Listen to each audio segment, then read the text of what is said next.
Wake up at Holiday Inn Express to a can't-miss breakfast that's free with every stay. Count on all the hot, fresh coffee you need and an incredible breakfast buffet that has something for everyone, like eggs, cinnamon rolls, and even hot, fresh pancakes with all the toppings you crave. Next time, do yourself a favor and stay at a Holiday Inn Express with a can't-miss breakfast that's free with every stay. So, when you wake up at Holiday Inn Express, you'll wake up happy. A part of IHG Hotels and Resorts. Get great deals throughout the store at Safeway. This week at Safeway, get mega packs of bone-in USDA choice beef, New York strip steaks for $5.97 per pound with digital coupon. Limit 2 packages. Plus, Haas avocados are 10 for $10. Member price. Also, this week at Safeway, mix or match 12 packs of 12-ounce cans or 8 packs of 12-ounce bottles of Coca-Cola, Pepsi, 7-Up, or Dr. Pepper are buy 2, get 3 free. Limit 3 free items. Member price plus CRV. Visit Safeway.com or head in store for more deals.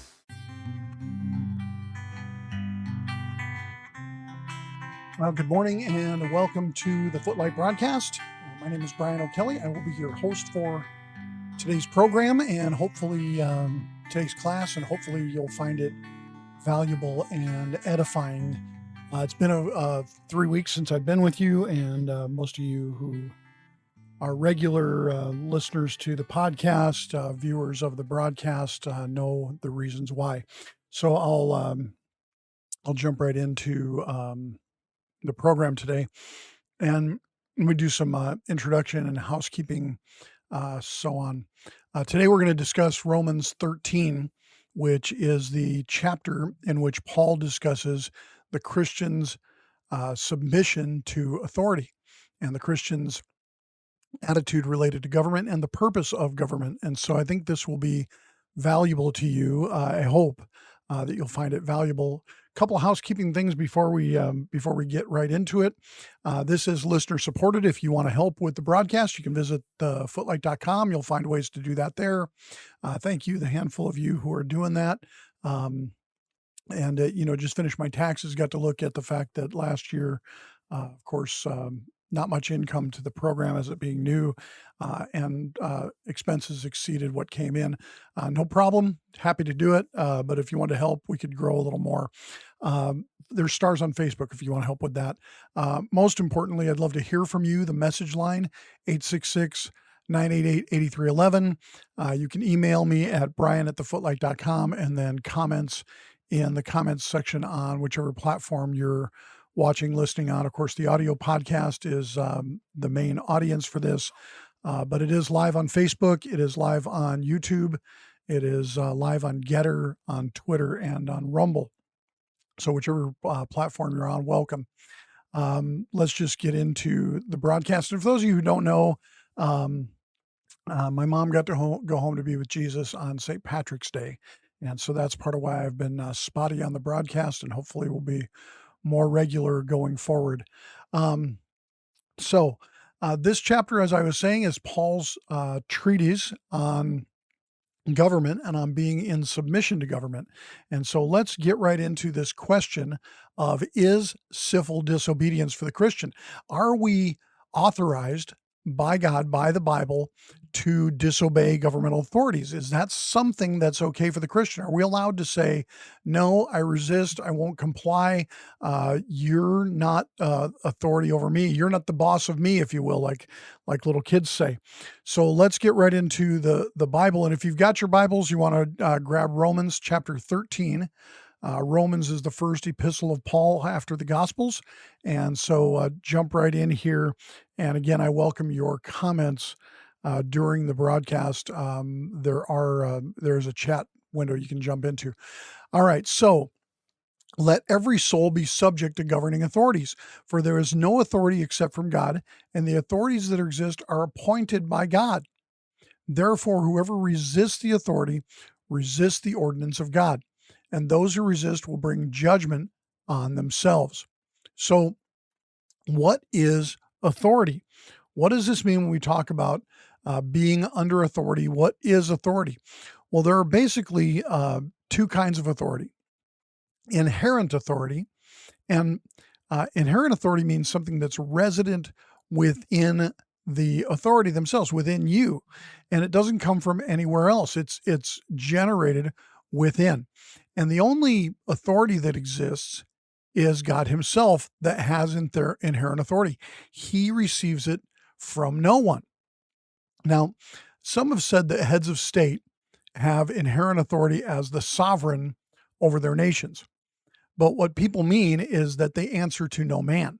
Okay. Now, well, that's true. It doesn't mean they aren't answerable to God for everything that they do, for every act of their government. For example, Kim Jong-il, Vladimir Putin, other dictators don't answer to any human beings. However, they will be held responsible by God for what they do. And this is the proper definition of authority. They are not laws unto themselves, although they act that way often. Reformed theologians define sovereignty to indicate that the sovereign dictates every single thing that happens within their jurisdiction. Well, these earthly dictators, they don't dictate everything that happens with their jurisdiction. I don't think they get down to the specific acts of specific people at specific moments in an exhaustive fashion, right? In other words, they may not choose the games that children will play on any given day, although they may well choose the games that are legal or illegal and impose punishments as such, right? The Reformed theologian would have the sovereignty of God mean that he controls every single act of every single person at every single moment of history. And I don't believe sovereignty means that. Sovereignty means the right to rule. Now, what is the second kind of authority? The second kind of authority is delegated authority. And all earthly authorities have delegated authority in a defined arena. In the old days, this was called the divine right of kings. And it was a recognition that the authority of the king had come from God. And we're all used to delegated authority, right? For example, the CEO is delegated his or her authority by the board of directors, right? The airline pilot is delegated his or her authority by the airline, right? The pastor is delegated his authority by the church, typically by an elder board. Okay. Now, there are, however, some churches that consider the pastor to be a shepherd called by God position. But even in these churches, there's recognition that the authority of the pastor is delegated, right? I'm delegated authority over my family, right? By God, right? And so, but if you have the CEO of the corporation and he tells me to go wash my car and pick up his dry cleaning, unless that's part of my job description and in the area of authority of the CEO, they're abusing their authority, right? If a pilot who's delegated authority by the airline decides to fly to a different destination than the flight is supposed to go to and do barrel rolls in the passenger jet, he's violating his authority or her authority, right? If a pastor decides he wants to control your checkbook or where you go to work, he's abusing his authority. There was a movement in the 70s called the shepherding movement. And the shepherding movement was one where that was exactly what was done. Pastors would tell people to come wash their car or which job they could have, or even who they could marry or how many children to have. This was considered to be a decision of the shepherd. Now, likewise, and that was an abuse, right? Likewise, if I attempt to exercise undue authority over my family, it's an abuse of power. Some husbands, including myself once upon a time, misunderstand the role of head of the house as one who exercises absolute authority over absolutely everything. And as anyone who's tried this or seen it tried can attest, this doesn't work out very well, right? Now, in many areas where authority is delegated, that authority can be further delegated. For example, the CEO has delegated authority over the company, but he then delegates some of his authority to department heads, right? His or her authority to department heads. The pastor delegates some of his authority to maybe a youth pastor or a head of small groups or a Christian education pastor, right? And as a parent, you may delegate some of your authority over your children. You delegate them maybe to a babysitter or to a daycare or to a school or to an older child to watch the younger children, right? And many kinds of authority you can receive can also be delegated at some level, or another, right? Now, some kinds of authority can't be delegated. Morning, Daryl. Nice to see you. These are primarily areas where your own responsibility can't be escaped. For example, the CEO can delegate some of his authority to department heads, but he can't delegate his entire authority or responsibility. I can't delegate my authority as head of the household precisely because God has said he will hold me responsible. A student can't delegate their homework to someone else. They're not authorized to do that, right? Now, what about violations of delegated authority? What are we to do when those with authority abuse it? In many cases, there's a mechanism for this. In corporations, there's an HR department, right? In churches, there's an elder board. In government, there are oversight committees and ultimately the ballot box and democracies. In policing, there are police oversight boards and internal investigations teams, right? So in a great many areas, there are mechanisms for redress, right? But what about areas where there's no mechanism for redress? Okay, like in China, in Russia, in Saudi Arabia, and in a lot of other dictatorships, there's no mechanism for redress, right? But we have examples of how to handle this in the Bible. In Exodus 1, verses 15 to 17, it says, "Then the king of Egypt spoke to the Hebrew midwives, of whom the name of one was Shipra and the name of the other Puah. And he said, when you do the duties of a midwife for the Hebrew women and see them on the birth stools, if it is a son, then you shall kill him. But if it is a daughter, then he shall live. But the midwives have feared God and did not do as the king of Egypt commanded them, but saved the male children alive." And the idea here that the Pharaoh had was, if I can kill the male children, then the women will marry Egyptian men, right? And then Egypt will grow and the Hebrews will shrink. He was concerned that the Hebrews were becoming too powerful. Then next in Acts 4, 18 to 20, it says, "So they called them and commanded them not to speak at all, nor to teach in the name of Jesus. But Peter and John answered and said to them, whether it's right in the sight of God to listen to you more than to God, you judge. For we cannot but speak the things which we have seen and heard." In the next chapter of Acts, it says, "And when they brought them, they set them before the council, and the high priest asked them, saying, did we not strictly command you not to teach in this name? And look, you have filled Jerusalem with your doctrine and intend to bring this man's blood on us." But Peter and the other apostles and said, "We ought to obey God rather than men." It seems to me that civil disobedience may be a Christian obligation in some cases, okay? It's the ultimate carrying out of the first commandment to have no other gods before me. And we must adopt the attitude of these believers and of those who are in oppressed areas today. For example, the people in China or North Korea, they take great risk to practice the Christian faith, right? In some of the Middle Eastern countries, Christianity is illegal. And people take great risk to have a home church and to have a Bible, because these things are illegal. Okay, now, these people have decided not to be subject to the governing authorities. And so this is the appropriate role of civil disobedience, is when we have a command of God, something God has asked us to do, we are not to be subject to the governing authorities. We are to be subject to God. Now, the trick here and the potential deception is to confuse obligations to God, imposed by God, with those that we are concerned about or with righting potential wrongs in society. For example, there's now this famous Supreme Court case that just in the last year, maybe it's 2 years, where Coach Kennedy, who's close to me here in Bremerton, Washington, this guy insisted on praying with his football team after the game. And the school district said, no, you can't do that. And Coach Kennedy resisted, and they fired him. So he sued and went all the way to the Supreme Court, and he wanted to ensure his rights under the Constitution to practice his religion. And the Supreme Court agreed. They said, yeah, that's an infringement on your right to religion. Now, if the Supreme Court had disagreed, I think Coach Kennedy would have been right to continue praying anyway, even at great personal risk, even at losing his career. Okay. Now, that said, I think Coach Kennedy would have been incorrect had he insisted that any football player who didn't want to pray with him had prayed with him. If he had insisted that the entire school said prayer with him. Okay. And so this is what the apostles did. They insisted on doing what God had asked them and being obedient to God, but they didn't insist that either the Jewish or the Roman authorities join them in their Christianity, right? And a lot of us who are Christians have worked for years in the pro-life movement, right? And for those of us who live in countries with democratic systems, working for change in a godly direction is a good thing. But it may not be a necessary thing in which to practice civil disobedience. You let your own conscience be your guide on this.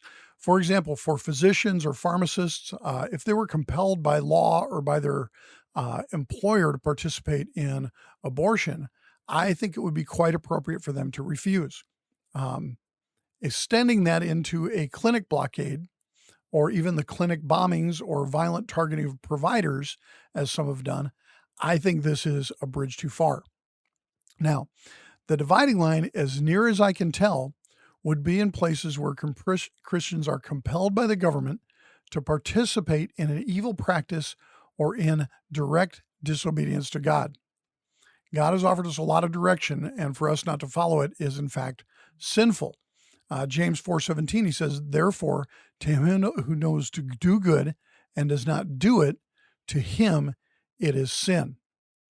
Okay, so now some have suggested that withholding taxes, since the government sometimes uses them for evil purposes, that it's okay. Now, I'm going to leave that between you and God, but the Roman government certainly did evil things. And Jesus indicated that his followers were, in fact, to pay their taxes. Now, next verse, we'll jump into verse 3 here. And what it says is, for rulers are not a terror to good works, but to evil. Do you want to be unafraid of the authority? Do what is good, and you will have praise from the same, for he is God's minister to you for good. But if you do evil, be afraid, for he does not bear the sword in vain, for he is God's minister, an avenger to execute wrath on him who practices evil. So, doing what is right in the eyes of a righteous government is never fear-inducing, okay? A righteous government is there to minister to you for your good. Evil people should be rightly afraid of a righteous government. The evil person should expect the wrath and the consequences of that same righteous government. And when it says here, Paul says the government does not bear a sword in vain. A sword in this context represents the use of force by government. And this is basically permission, if you will, for the righteous government to use force to compel the punishment of evildoers. And the point of a sword, and forgive the pun, the point is that it can be an instrument of death, right? And this isn't to indicate that every crime should be punished by death. And it's not a discussion about capital punishment, although it might be. But like an officer using his gun as a means of exerting a deadly threat over a criminal to gain compliance, stop or I'll shoot, right? A sword can be used in the same way.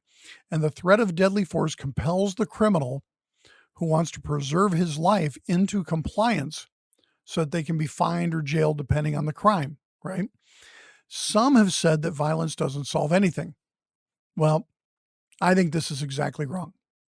The threat of violence is the main method that's been used by governments to gain compliance. For example, if you don't pay your taxes, the first thing that'll happen is you get a letter. Then you'll get another letter. You'll get more letters. You'll get a certified letter. Eventually, you'll probably get sued for those back taxes. At some point, if you don't comply, literally, a man with a gun or a woman with a gun, right? An IRS agent and authorities will show up to take whatever property you have from you and eventually take you to prison. Okay. Now, the same process applies for every non-misdemeanor crime. Eventually, compliance is gained through threat of force. Okay. And at some point in the lawbreaker's career, they'll be confronted with an officer who wants to arrest them. And resisting arrest in most jurisdictions is an authorized use of force for the officer. And of course, most people follow the law out of a sense of propriety, right? But one has to wonder how many of those people who follow it out of a sense of propriety would behave differently if the power of the state and the threat of violence weren't behind those laws.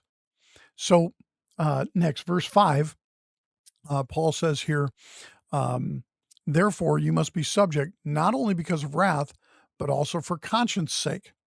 And the idea here is that for the unbeliever, it's wrath. It's the sword. It's the threat of violence that often is the thing that gains compliance. But for the believer, we're to do it because of our responsibility before the Lord to do what is right. Okay. Much of the behavior of the Christian should be a response to the cross. Again, no obligation to obey unjust things that would cause you to be out of position with God. We have to obey God instead of men. But the reality is that most laws, most situations don't require us to be disobedient to God, even if we don't like the law very much. Okay. Verse 6, for because of this, you also pay taxes, for they are God's minister, attending continually to this very thing. Render therefore to all their due, taxes to whom taxes are due, customs to whom customs, fear to whom fear, honor to whom honor.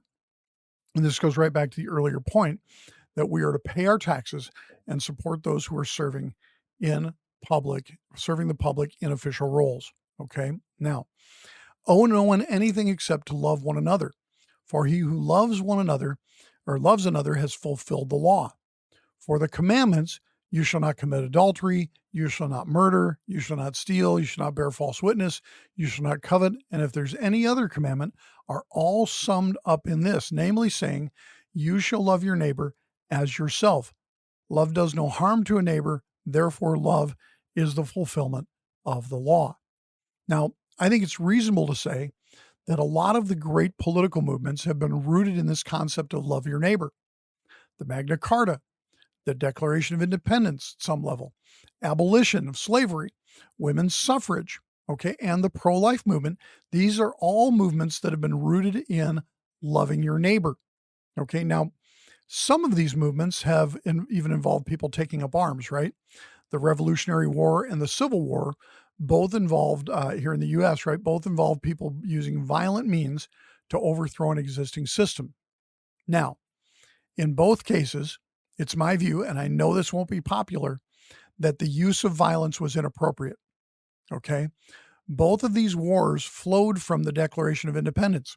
Thomas Jefferson, who was not a Christian, he was a deist, said that men are, quote, endowed by their creator with the right to life, liberty, and the pursuit of happiness. Jefferson, I believe, was partly wrong. And I know this won't be popular, but only one of these three, life, is rooted in biblical truth. We are commanded not to take life unjustly in the sixth commandment, right? We often hear this commandment recited as thou shalt not kill, but it's more properly rendered, and most of the modern translations use this rendering, you shall not murder. This is Exodus 20:13. And this is easily harmonized with the verse above about the state bearing the sword. When the state uses its power to take the life of a criminal through capital punishment or exercise of police powers, it's not murder. Murder is the unjustified taking of life. Okay, we are entitled to life until we surrender it by committing criminal acts, right? We're entitled to life, okay? But we are not promised liberty. Paul says, this is 1 Corinthians 7, verse 20, let each one remain in the same calling in which he was called. Were you called while a slave? Do not be concerned about it. But if you can be made free, rather use it, right? Go ahead. For he who is called in the Lord while a slave is the Lord's freedman. So you're free in Jesus, even if you're in slavery. Likewise, he who is called while free is Christ's slave. In other words, it doesn't matter if you're a slave or a free person. If you're called to be under Jesus, you're called to a life of slavery to Jesus. We are not promised liberty from bondage, liberty from an oppressive government, liberty to do whatever we want as a Christian. We are promised liberty only in the context of doing what Jesus says. That we are free to do. In other words, if Jesus doesn't say it, if God doesn't say to do it, and some other authority compels us, we're compelled to obey that authority unless it's contrary to what God says. Now, we are not promised happiness, right? This thing that Jefferson says, we're endowed with right to life, liberty, and the pursuit of happiness. We are not entitled to happiness as Christians. Job says, though he slay me, yet will I trust him. Even so, I will defend my own ways before him. So Job had his whole family taken from him, everything he had taken from him, and he was definitely not entitled to happiness. Now, some might argue that we're entitled to pursue happiness, but we are not entitled to happiness at the point of using violence to obtain it. And we're not entitled to liberty at the point of using violence to obtain it. Next verse, verse 11, and do this, knowing the time, that it is now high time to awake out of sleep. For now our salvation is nearer than when we first believed. The night is far spent, the day is at hand. Therefore let us cast off the works of darkness, and let us put on the armor of light. Now, some see an eschatological or end times meaning to this verse. I don't see it that way. I see Paul saying that our lives go quickly, and if we're adults, especially adults of older age, that the day of our salvation is quickly approaching. And here's what I'm certain of. Regardless of whether this verse is about the last days or whether we're in the last days of the earth, I'm pretty certain that I'm in my own last days, right? It's been 50 years since Hal Lindsey wrote The Late Great Planet Earth. And this book, when he wrote it in the 70s, had most people expecting the end of the earth to be in the 80s. Chuck Smith, who's the subject of this great new movie called Jesus Revolution now, wrote a book called 88 Reasons Why Jesus Will Return in 1988.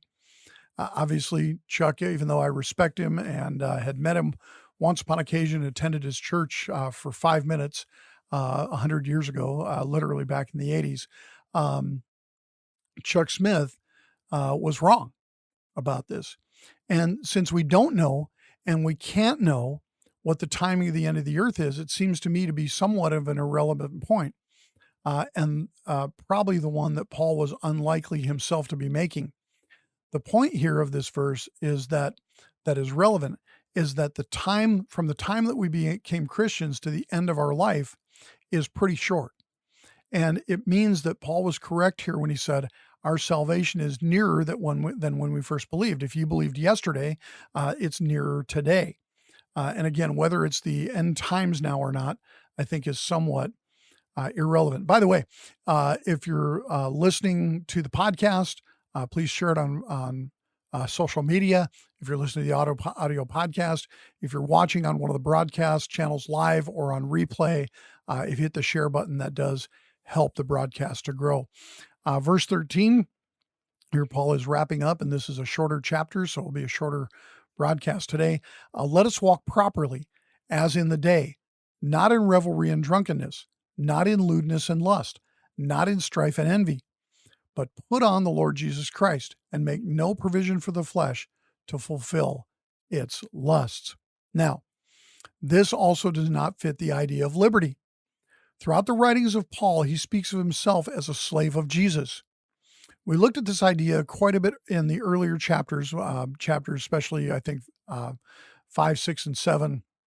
He talks a lot about being a slave, chapter 8 even included.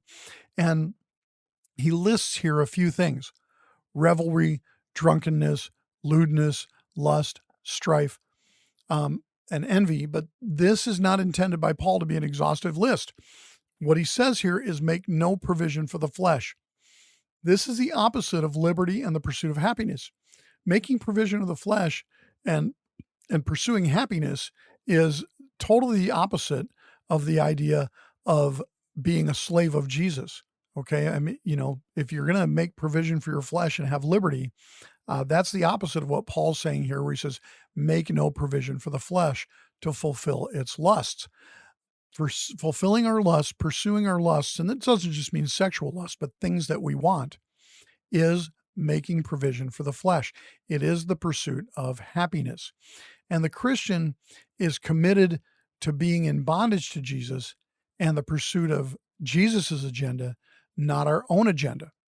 Paul says again in 1 Corinthians chapter 6, verses 19 and 20, he says, do you not know that your body is the temple of the Holy Spirit who is in you, whom you have from God, and you are not your own?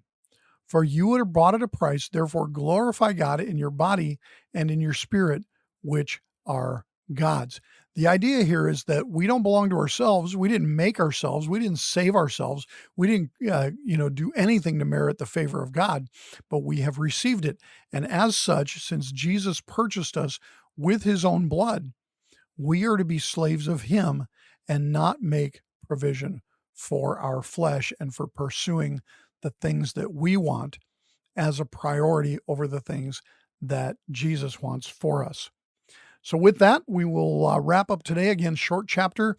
Want to remind you again, we are listener supported. There are stars on Facebook.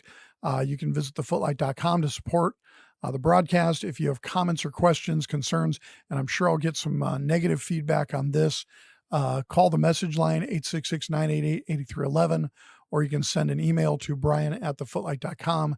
And of course, there are Facebook messages and comments that are welcome. Thanks again. Appreciate it, and appreciate you checking out the Footlight broadcast. Thanks again. And my name is Brian O'Kelly, and Lord willing, I will be back next week, and I think we'll be back on a consistent every Sunday schedule going forward. Should be easy to accomplish, I think, at this point. So thanks again, and Lord willing, I'll see you next week. Lord bless you, and thank you so much. This is the Footlight. I'm Brian O'Kelly.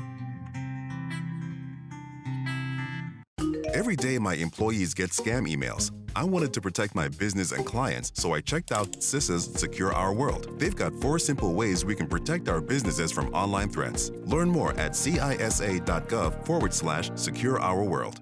It is Ryan here, and I have a question for you. What do you do when you win? Like, are you a fist pumper, a woohooer, a hand clapper, a high fiver? I kind of like the high five, but if you want to hone in on those winning moves, check out Chumba Casino. At ChumbaCasino.com, choose from hundreds of social casino-style games for your chance to redeem serious cash prizes. There are new game releases weekly, plus free daily bonuses. So don't wait. Start having the most fun ever at ChumbaCasino.com. No purchase necessary. VGW Group. Void where prohibited by law. See terms and conditions. 18+.